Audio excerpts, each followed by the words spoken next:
beautiful red rock, natural-made, breathtaking arches, the vast Colorado River carving its way through its canyons. These are just some of the things that attract millions of people to visiting Moab every year.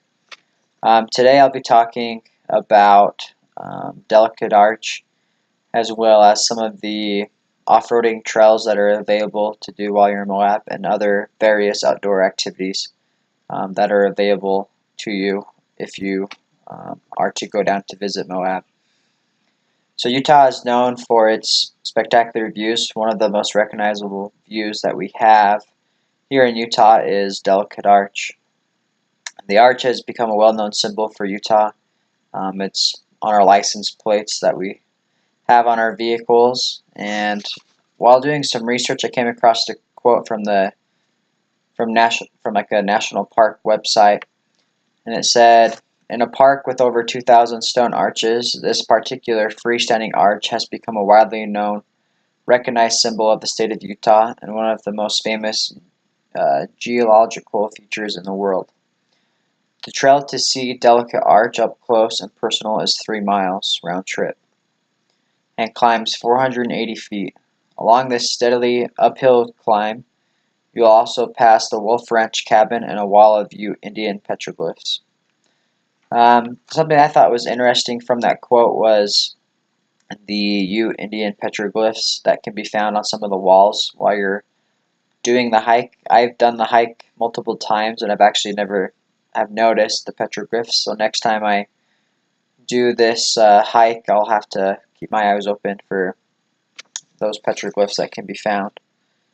As it said, it's a 3-mile round trip, and you're going to want to plan ahead. You're going to want to take water. It is a pretty tough hike. It all depends on when you do the hike and what the weather is like. That can make it tougher than other times. So like I've said, I've done the hike multiple times. This is a photo that I've actually taken of Delicate Arch. I actually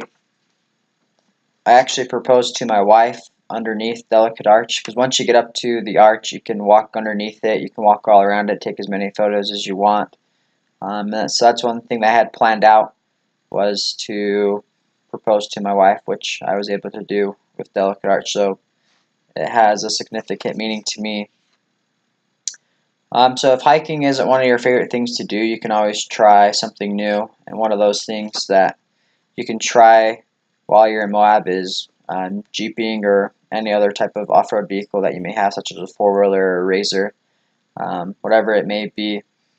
But there is a ton of different trails that are available in Moab. There's around 80 different trails. They range from easy to difficult. It all just depends on the terrain that is on the trail. One of my favorite trails to do while I'm down there is called Poison Spider. It's rated as a difficult trail, so there's some difficult obstacles that you have to go over. Once you're done with the trail, like when you get towards the end of it, there's a little arch. Well, that's actually the name, is Little Arch, and when you get there, you can actually walk across it. You kind of hike along like this side wall, and then you get over to it, and on one side it's like a 50-foot drop to like this little sand area, but on the other side, if you were to fall off that side, it's quite a ways away down to the bottom. So this is actually a picture of that arch. So like I said, it's called Little Arch. When you look through this little gully here, you can see the Colorado River. So it's a really cool trail to do. Something else with jeeping in Moab, there's the Jeep Safari that they do every year. It's a 9-day event, which usually covers Easter weekend. There's over 2,000 participants that are in it every year, and it is the most, it's the largest off-roading event in the world for off-roading.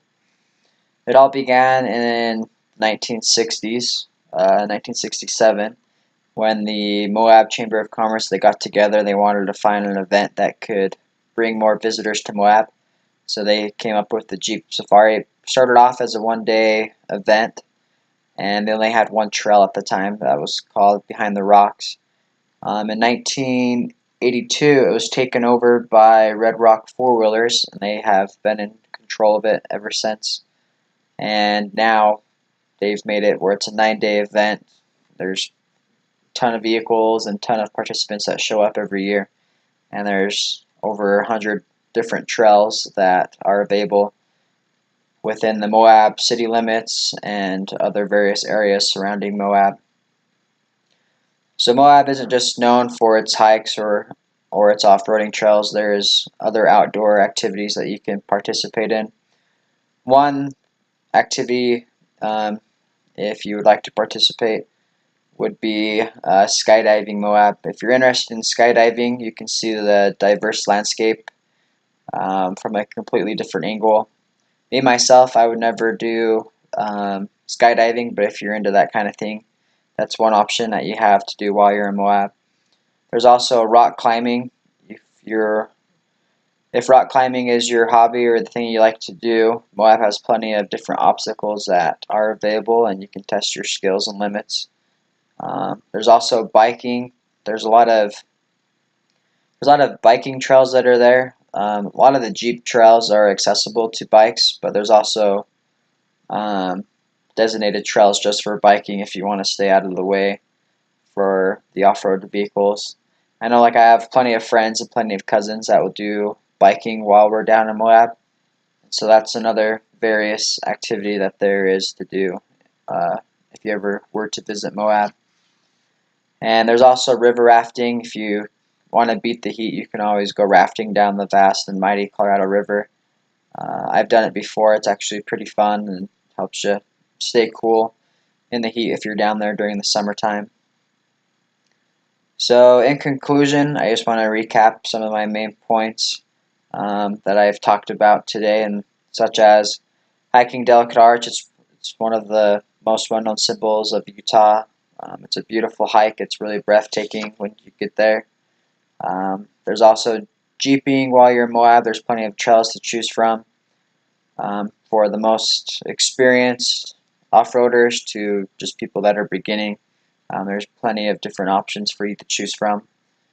And you can choose any activity you love to do and visit Moab for a whole new experience. There's plenty to do down there, so just plan a trip and try to get down there. Moab is one of the most unique towns that we have here in the state of Utah, and I hope that my speech has encouraged you to make plans to visit it and enjoy the beautiful sights that it has to provide.